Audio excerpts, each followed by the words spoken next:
ഈ വാരണാസിയില് ഘാട്ട് എന്താണ്, ഘാട്ടും ഗലിയും എന്താന്നില്ല ഞാൻ ഗംഗാനദിയുടെ തീരത്തിലെ ഇതുപോലുള്ള ഓരോ നിർമ്മിതികളെയാണ് ഘാട്ട് എന്ന് പറയാ. ഇത് ജെയിൻ ഘാട്ട്, ഇത് കണ്ടോ നിഷാദ് രാജ് ഘാട്ട്, അങ്ങനെ പലതരം ഘാട്ടുകൾ, ഏകദേശം 10-80-90 ഘാട്ടുകളുണ്ട്. ഇപ്പൊ വെള്ളം കയറിയിട്ടില്ലേ, അല്ലെങ്കിൽ ഈ ഘാട്ടിലൂടെ നടക്കാം.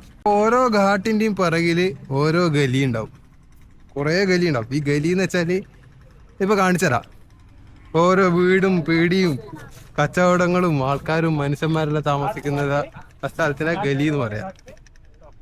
അപ്പൊ ഓരോ ഘാട്ടിന്റെ പിറകിൽ ഓരോ ഗലി ഉണ്ടാവും, ഓരോ ഗലിയിൽ ഓരോന്നുണ്ടാവും.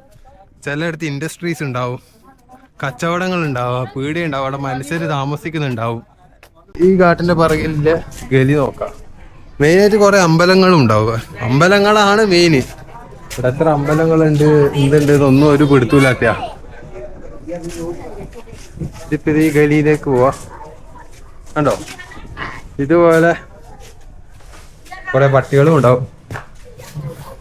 ചില ഗലി നല്ല വൃത്തി ഉണ്ടാവും, ചില ഗലി ഒരു വൃത്തി ഉണ്ടാവില്ല. ഇതുപോലെയുള്ള വഴികളാ.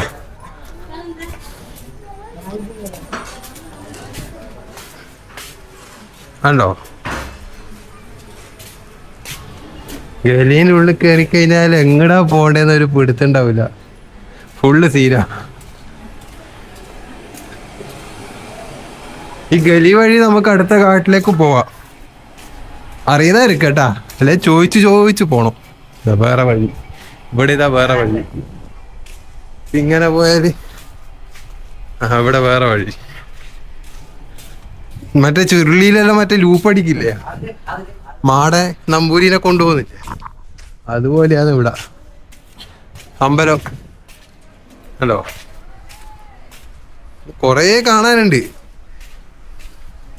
ഈ സ്ഥലത്തിനാ നമുക്ക് ഇങ്ങനെ വീഡിയോയിലൂടെയോ ഇങ്ങനെ പറഞ്ഞിട്ടൊന്നും മനസ്സിലാക്കാനോ ആൾക്കാരെ മനസ്സിലാക്കിപ്പിക്കാനോ കാണിച്ചു കൊടുക്കാനോ പറ്റൂല.